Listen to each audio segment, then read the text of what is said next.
Olá, sejam todos bem-vindos ao Fim de Casamento, canal de relatos de histórias reais que estão servindo de alerta para inúmeras mulheres e homens também. Se você tem algum relato ou passou por algum divórcio traumático, um casamento difícil e quer compartilhar conosco a sua história, aqui abaixo nos comentários tem um link. E nesse link é um formulário onde você preenche com suas informações e posteriormente nós entraremos em contato com você. Sejam bem-vindos novamente ao canal, que vocês possam gostar da história de hoje, que é de uma moça que foi obrigada a casar com 16 anos. É isso mesmo, 16 anos.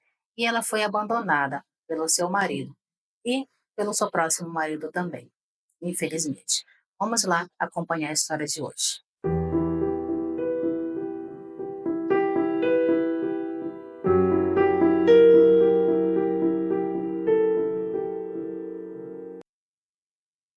Tudo começou na igreja, onde eu participava desde criança.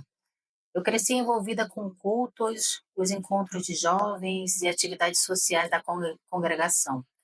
Eu era uma adolescente de 15 anos, cheia de fé e de sonhos simples. Eu queria terminar os estudos e cursar medicina. E quem sabe um dia trabalhar em uma área que envolvesse idosos. Meus pais sempre me ensinaram sobre valores cristãos, respeito ao próximo e pureza de coração. Foi nesse ambiente que eu conheci o Lucas, um rapaz de 22 anos, envolvido nos ministérios e querido por todos. Ele era visto como exemplo de conduta e sua voz mansa conquistava a atenção muito fácil. Lucas passou a me observar com frequência, sempre muito respeitoso, claro. Nós começamos a trocar palavras rápidas nos intervalos dos cultos e depois mensagens. Ele dizia que admirava a minha forma de pensar, a minha maneira simples e meu zelo pelas coisas de Deus. Aos poucos, eu fui criando um carinho por ele. Era a primeira vez que alguém mais velho demonstrava interesse genuíno por mim. Ele sempre citava os versículos, falava de planos futuros e dizia que orava pedindo confirmação divina para um relacionamento. Com o tempo, passamos a conversar mais. E em pouco tempo, Lucas disse que acreditava que eu era a pessoa certa para ele. Eu fiquei lisonjeada, mas também muito assustada. Havia muita diferença de idade e a minha família tinha preocupações com isso. Mesmo assim, ele parecia decidido. Ele foi lá, falou com meus pais, se mostrou respeitoso e disse que queria um relacionamento sério e que nós nos envolveríamos apenas com a bênção deles.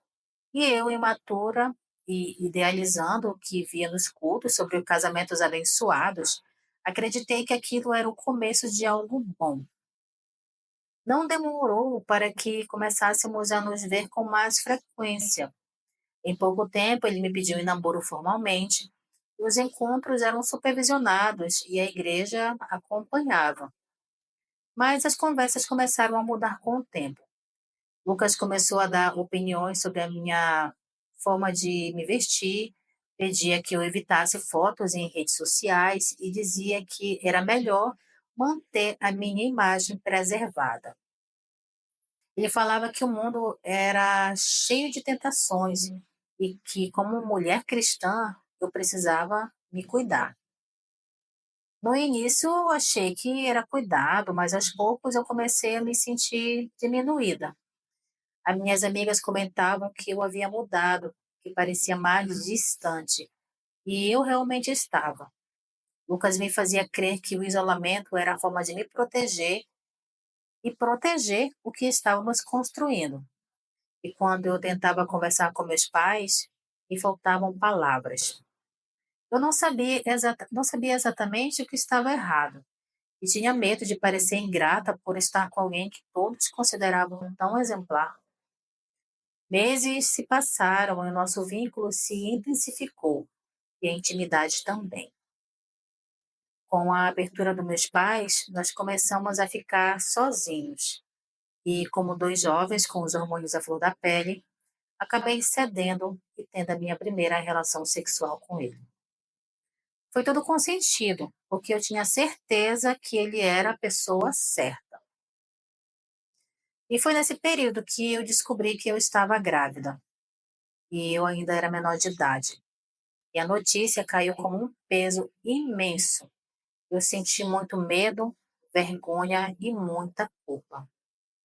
Lucas inicialmente ficou em silêncio. Depois disse que só havia uma solução: casamento. Ele afirmou que precisávamos assumir as nossas responsabilidades e que Deus estava apenas acelerando os planos. Em poucos dias, as famílias foram comunicadas e o casamento foi marcado. Eu não sei por quê, não, não é julgamento e nem crítica aos cristãos, né, que estão no nosso canal, mas todos os homens vêm com essa afirmativa, né, de que tudo estava nos planos de Deus, que Deus tinha preparado aquilo, que ele estava apenas acelerando os planos, com, no caso, na situação dela, com a gravidez. E não, gente, tudo é uma questão de escolha e arbítrio, né? Deus, sim, ele abençoa, mas ele não nos obriga a fazer nada.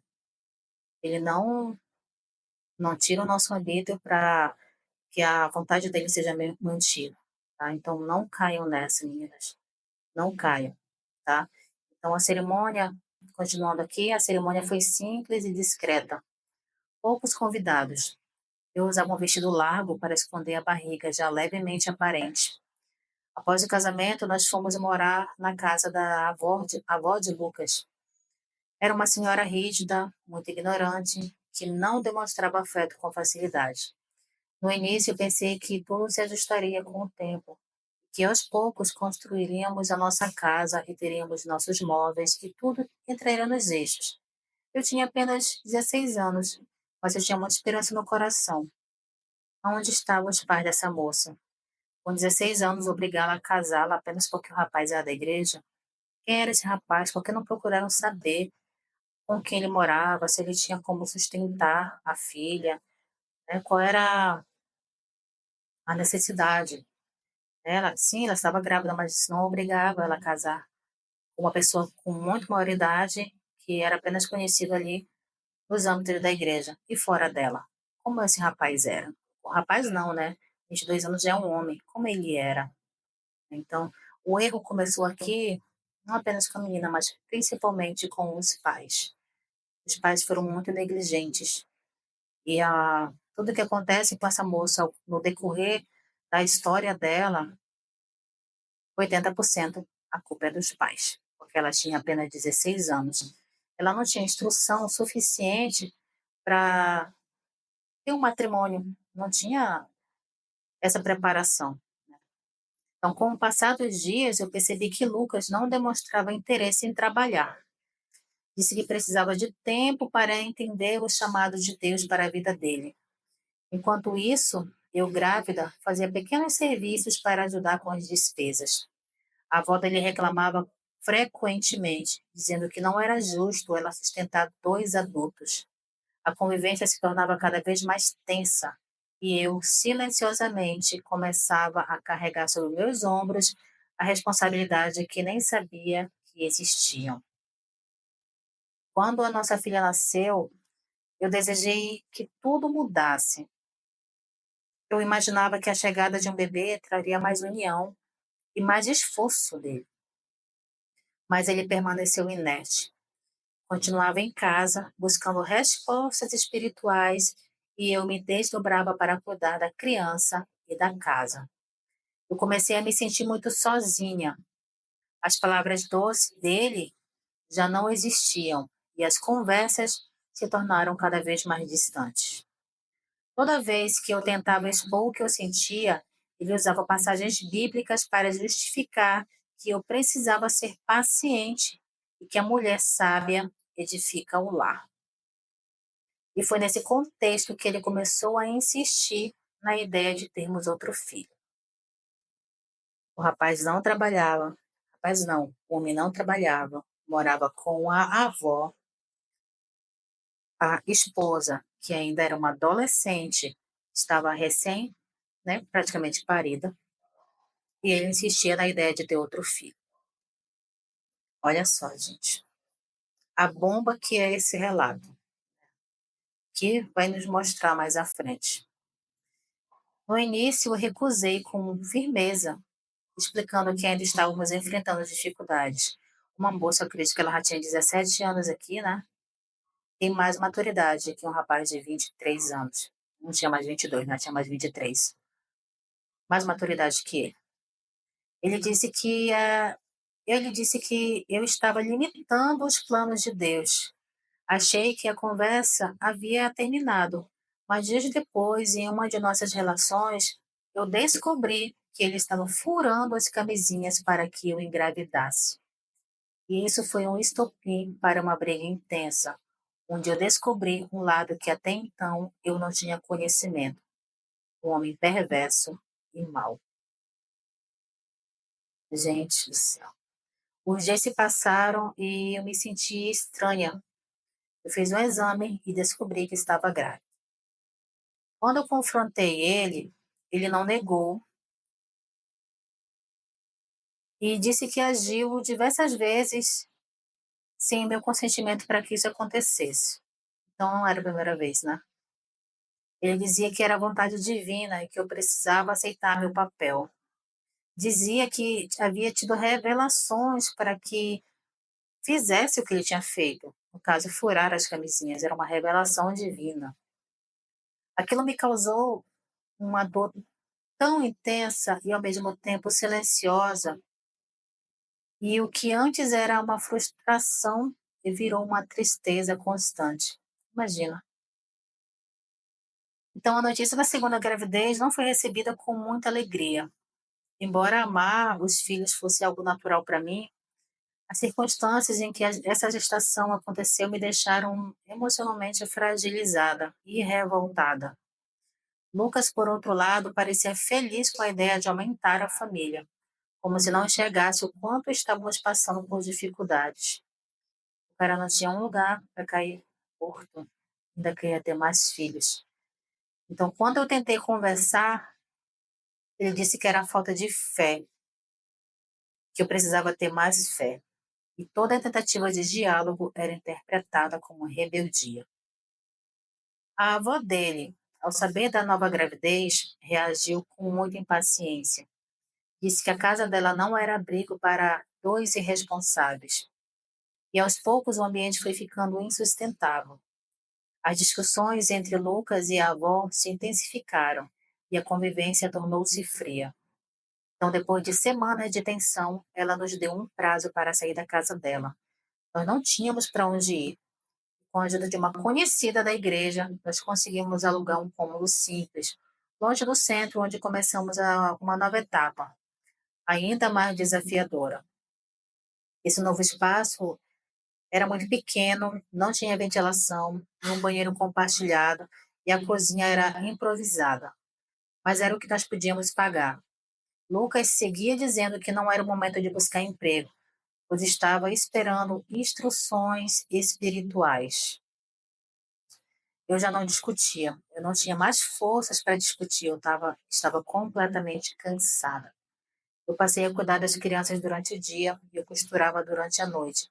E ainda assim, manter a casa em ordem, cuidar da minha filha.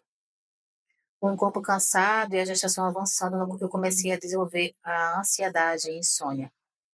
Lucas passou a sair com frequência para as reuniões religiosas em outras cidades. Dizia que estava sendo usado por Deus, que estava fazendo a obra dele. Eu, em silêncio, ficava sozinha com a nossa filha, e com os afazeres da casa e com a barriga que estava pesando já.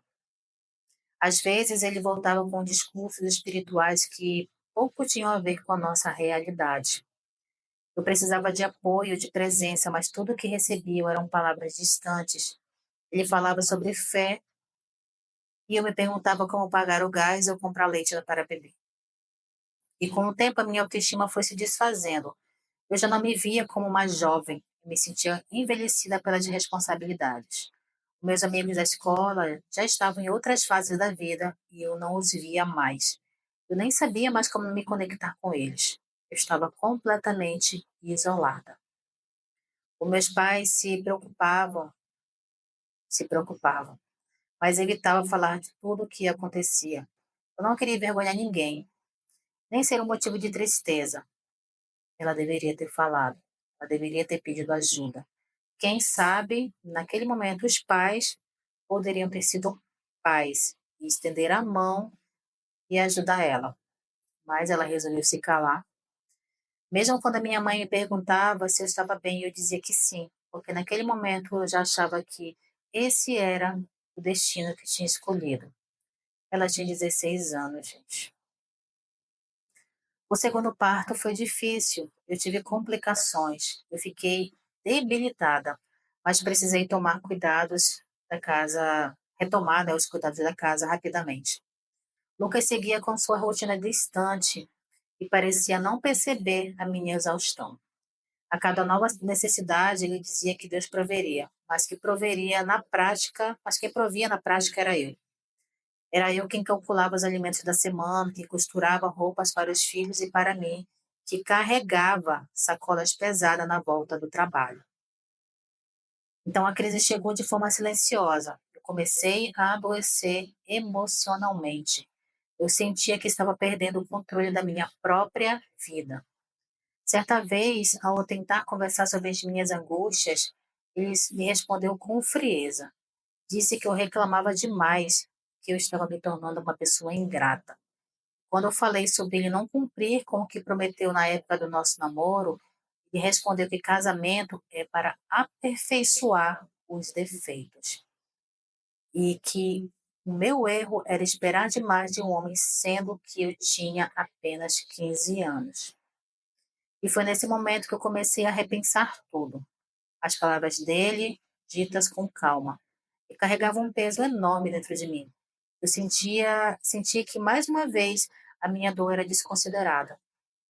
Eu passei a questionar: e se não fosse só uma fase? E se aquele ali fosse o verdadeiro Lucas? E se ao invés de uma união saudável, eu tivesse sido levada a uma vida de dependência e submissão transvestidas de fé? Eu comecei a guardar dinheiro escondido, moedas que sobravam das compras, pequenas quantias que eu ganhava no meu trabalho informal. Eu já não sabia exatamente o que faria com aquilo, mas senti que precisava de algum tipo de saída. Eu não sabia quanto tempo mais eu conseguiria sustentar sozinha aquela estrutura, que aos olhos de todos era um lar abençoado, mas por dentro era um campo de esgotamento silencioso. O tempo passou e a esperança que eu tinha de que Lucas amadurecesse foi se tornando cada vez menor. Eu não queria expor, eu não queria guerra, mas também não queria viver uma vida inteira silenciando as minhas dores. A separação, que antes parecia um pecado, agora surgia como uma responsabilidade, mas junto com ela vinha o medo. Tomar a decisão de me separar não foi nada fácil. Por mais que eu tivesse me sentido cansada e sufocada, algo dentro de mim ainda acreditava que tudo poderia mudar. O peso do julgamento da igreja, da família e até da sociedade me paralisavam. Eu temia ser vista como uma mulher que desistiu do seu lar, quando na verdade eu lutava há anos para manter de pé algo que já estava quebrado desde o início. A fé que me sustentava passou a ser minha maior aliada nesse processo de libertação. Eu entendi que permanecer em algo que me adoecia também era um tipo de abandono, o abandono de mim mesma.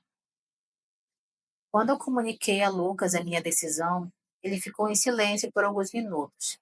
Depois ele riu, com ironia. Disse que eu não teria coragem, que eu não sobreviveria sem ele, que ninguém me aceitaria com 2 filhos e sem dinheiro. Aquilo ali me machucou, mas não me fez desistir. Foi ali que percebi que não era amor o que ele sentia, era apenas controle. E minha decisão mexia diretamente com o espaço que ele tinha conquistado, o da autoridade absoluta dentro da relação. Então, com a ajuda de uma prima, eu consegui um pequeno quarto emprestado por um tempo. Arrumei nossas poucas roupas em sacolas e fui embora com as crianças. Nos primeiros dias, Lucas não fez contato. E eu, por um breve momento, achei que ele tinha aceitado a decisão de me separar. Mas em pouco tempo começaram as mensagens. Primeiro, as de arrependimento. Ele dizia que estava confuso, que tinha perdido o rumo, que eu era a sua base, a sua luz e que não conseguiria viver sem a nossa família. Depois vieram as promessas que mudaria, que ele arrumaria um emprego e se tornaria um novo homem. E por fim, quando viu que eu não voltaria, as ameaças começaram. Sempre é assim, né? Sempre é o mesmo ciclo. Se demonstra arrependimento, depois vem as promessas que nunca vão ser cumpridas. E quando você não aceita, ele mostra o outro lado. Se você não vem por bem, você vai vir por mal. Né? E é aí que muitas caem, né? Não vão por medo, mas não vão por amor, mas vão por medo. E aí que começam a perder a sua vida. Então passou a dizer que se mataria, que se jogaria de uma ponte e que todos me culpariam. Eu sabia que ele usava essas palavras como forma de desestabilizar, perdão. Mas ainda assim elas me afetavam profundamente. Era como se minha liberdade estivesse atada ao sofrimento dele. Por algumas noites eu perdi o sono com medo de que algo realmente acontecesse. Ao mesmo tempo, eu sentia culpa terrível por finalmente estar tentando cuidar de mim. Era um jogo emocional difícil de vencer. Ela era muito jovem, não tinha como, né?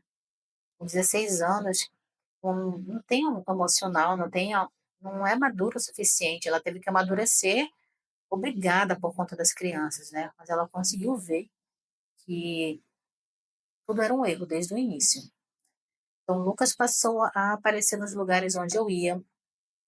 Ele esperava na porta da escola das crianças, ele se aproximava de familiares, mandava mensagens com trechos de orações e versículos, tentando me convencer de que eu estava em pecado.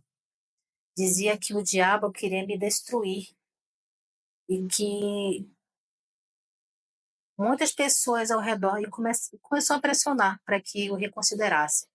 Então ele estava usando Deus novamente para persuadir ela a voltar com ele, né? Mas eu só sabia o que era viver com medo e ansiedade dentro daquela relação. Eu não queria voltar. Só eu sabia o quanto eu me calei para proteger uma imagem que não correspondia à realidade. Eu busquei apoio psicológico, eu consegui atendimento em um centro de acolhimento e eu comecei a participar dos encontros mensais. Lá eu entendi que a minha dor não era isolada, que outras mulheres também haviam passado por histórias parecidas com a minha. E que recomeçar exigia tempo e muita paciência. E aquilo ali me deu forças. Eu consegui um emprego, né, uma rotina simples com as crianças, e aos poucos eu fui me erguendo. Ainda era muito difícil. As contas não fechavam no final do mês e o cansaço era muito constante. Mas havia uma leveza em estar longe de tudo aquilo. Então foi quando ele começou a não cumprir com as suas obrigações. No caso, cumprir com o combinado da pensão. Ele prometeu que ajudaria financeiramente, mas ele nunca depositou nada. Quando eu tentei conversar, ele dizia que estava desempregado. Mas eu soube por conhecidos que ele estava trabalhando informalmente em outra cidade. Cansada das promessas vazias, eu tive que acionar a justiça. Não por vingança, mas por necessidades. Meus filhos precisavam comer e eu estava esgotada de contar moedas no fim do dia. Né? Ela tinha total dever de fazer isso. Era a necessidade dos filhos, né? Era o direito dos filhos. Então, mesmo com o processo judicial em andamento, ele sempre dava um jeito de escapar. Ele mudava de endereço, trocava de número, dificultava qualquer notificação oficial. E a sensação era de impotência. A cada nova tentativa frustrada de responsabilizá-lo, uma parte de mim se sentia abandonada pelo próprio sistema. Mas, mesmo assim, eu continuei, porque havia duas crianças que dependiam da minha coragem. E eu já havia decidido que elas não cresceriam acreditando que esse era o tipo de amor que eles mereciam. Apesar das ameaças e das perseguições, eu comecei a reencontrar pequenos pedaços de mim. Eu voltei a estudar, eu fiz um curso gratuito e eu comecei a fazer amizades novas, resgatei algumas antigas e fui me redescobrindo como mulher, como mãe principalmente, e como alguém que tinha o direito de ser respeitada. Pela primeira vez em anos, eu olhava para o espelho e não via culpa, eu via força. E aqui já vem uma outra parte da história, né? Ela conhece alguém novo, é um homem mais velho, um homem discreto, e que parecia interessado em ouvir e respeitar o espaço dela. Então, no começo, eu fui resistente, eu tinha medo de repetir padrões, de entrar em outro relacionamento que me machucasse. Mas ele foi paciente, dizia que entendia as minhas inseguranças e que estava disposto a esperar. Com o tempo, comecei a acreditar que poderia sim viver algo diferente, né? Uma moça que tem muita esperança de ser feliz. Então, o relacionamento com o Renato, que é o nome dessa outra pessoa que ela estava se relacionando, começou de forma diferente. Ele era mais velho, ele parecia maduro, demonstrava calma e me transmitia segurança. Nos primeiros meses, eu me sentia acolhida. Ele escutava as minhas histórias com muita atenção. Ele nunca me pressionava e dizia que entendia os meus medos e que não queria repetir o que os outros haviam feito comigo. Eu via como um sopro de esperança, como se finalmente alguém estivesse me oferecendo um lugar de descanso emocional depois de tantos anos de tempestade. Renato também tinha filhos de um relacionamento anterior, e talvez por isso ele me falasse com tanto cuidado. Parecia compreender as rotinas difíceis, a luta para equilibrar o trabalho, criação e cuidado. Começamos a nos ver com frequência, almoço de domingo com as crianças, conversas tranquilas no fim da tarde, e pouco a pouco eu fui baixando a minha guarda. E pela primeira vez em muito tempo, eu achei que podia relaxar e dar uma oportunidade para o meu coração. Então, depois de um ano de namoro, eles decidiram morar juntos. Era uma nova tentativa de reconstruir a vida, agora com mais maturidade e mais diálogo. Nós unimos as famílias e começamos uma nova rotina. No início, tudo caminhava bem. As crianças se adaptaram e a casa era modesta, mas cheia de pequenos detalhes que faziam a diferença. Renato dizia que queria cuidar de mim e isso me emocionava. Eu sentia que, enfim, havia encontrado alguém que me enxergava além das cicatrizes. Mas com o tempo, os pequenos comportamentos começaram a me incomodar. Ele começou a fazer as mesmas observações que meu marido anterior, em relação às minhas roupas, às minhas amizades e às minhas decisões. E aquilo ali me abria um gatilho. Mas primeiro era como se fosse uma brincadeira. Depois, com expressões de desagrado. E começou a questionar meu tempo fora de casa, meus horários, a minha rotina até com os meus filhos. E quando eu tentava argumentar, ele dizia que era por preocupação, que só queria o melhor para nós. E eu mais uma vez eu fui cedendo, tentando manter a harmonia.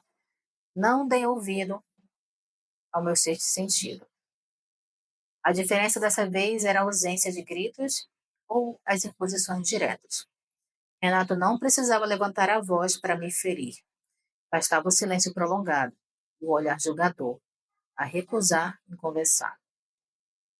Eu me sentia de novo pequena, hesitante e com medo de errar. Comecei a duvidar das minhas escolhas, a repensar meus passos. A leveza inicial foi sendo substituída por uma tensão constante, como se eu andasse em um campo minado emocional. E tudo isso sem que houvesse um único episódio explícito de agressão. Ela acha, né? Ela acha isso, mas teve sim. Quando eu tentei retomar os estudos, Renato não apoiou. Disse que eu devia focar na família, que não havia necessidade de me expor ao ambiente acadêmico. E quando eu falei de trabalhar fora, então, ele disse que o dinheiro que ele ganhava dava para nós dois, e que os filhos precisavam mais de mim do que de uma renda extra. E aos poucos eu fui me vendo presa numa vida que não escolhi conscientemente. Mais uma vez, meus sonhos estavam sendo engavetados para sustentar a estabilidade de outra pessoa. Diferente de Lucas, Renato não desaparecia ou abandonava as responsabilidades financeiras, mas emocionalmente ele se afastava mais a cada dia. Eu era tratada como parte do ambiente, não como uma parceira. O carinho do início sumiu. As conversas minguaram. E aos poucos ele deixou de voltar para casa nos fins de semana. Ele dizia que precisava de tempo, que estava passando por um momento difícil. Ele nunca me explicava as coisas. Eu perguntava e ele dizia apenas que você está vendo coisa onde não tem. E isso me deixava sem reação. E foi então que descobri por acaso que ele mantinha contato frequentemente com a sua ex-companheira. Não era só por conta dos filhos. Haviam mensagens com tom íntimo, encontros não combinados e até promessas de voltar com calma. Eu confrontei Renato e ele, sem rodeio, disse que não me devia satisfações, que havia me acolhido com meus filhos e que eu não devia ser mais grata por isso. Aquilo ali me doeu muito. Era como se minha história anterior estivesse sendo usada contra mim. E mais uma vez eu me vi presa em um relacionamento que me desvalorizava em silêncio. Com o tempo ele passou a chegar cada vez mais tarde. Às vezes ele nem dormia em casa. As crianças começaram a sentir um clima pesado.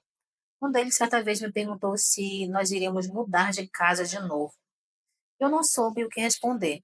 Eu estava emocionalmente exausta. E mesmo sem gritos, sem ofensas, meu coração estava cheio de rachaduras. O abandono dessa vez era diferente. Ele morava na mesma casa, mas já havia me deixado. E um dia simplesmente ele não voltou mais. Sem aviso, sem explicação, pegou algumas coisas, saiu e sumiu. Descobri por terceiros que estava morando em outra cidade. Ele havia reatado a vida anterior. Não deixou contato, não mandou mensagem, não se despediu das crianças. Eu fiquei ali, com duas mochilas, um aluguel atrasado e a certeza de que mais uma vez eu fui colocada de lado como se minha vida fosse descartável. E o pior, sem coragem de contar para minha família que, de novo, eu havia sido deixada. Na manhã seguinte da partida dele, foi uma manhã muito silenciosa. As crianças ainda estavam dormindo, eu me via sozinha na cozinha olhando para minha rotina. Eu não conseguia chorar, eu só sentia um vazio. É um tipo de sensação que só quem já passou por muitas perdas vai reconhecer.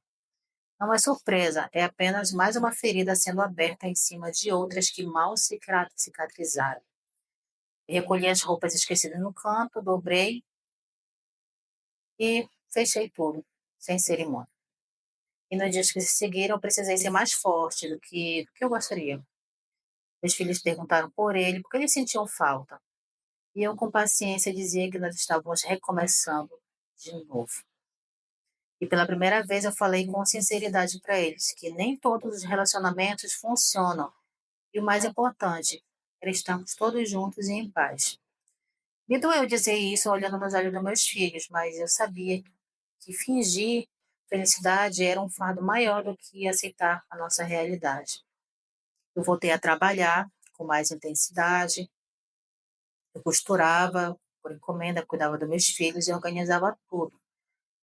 Não dava espaço para as minhas lamentações, eu preenchia tudo com o trabalho e cuidado com eles. Então eu tive que lidar com várias perguntas internas e das crianças e todos eles não tinham resposta, né. Então, aos poucos, algo foi mudando. Eu comecei a me olhar com mais carinho, eu percebi que havia passado por tudo e sobrevivido, e que não era a fraqueza o que me definia, mas a resistência. E mesmo cansada, eu não desisti dos meus filhos e do meu sustento e da minha saúde mental. Busquei apoio novamente, psicológico, fiz terapia online e aceitei a rede de apoio à mulher. E lá eu redescobri o quanto nossas histórias elas importam e o quanto a escuta certa pode curar mais do que 1000 conselhos.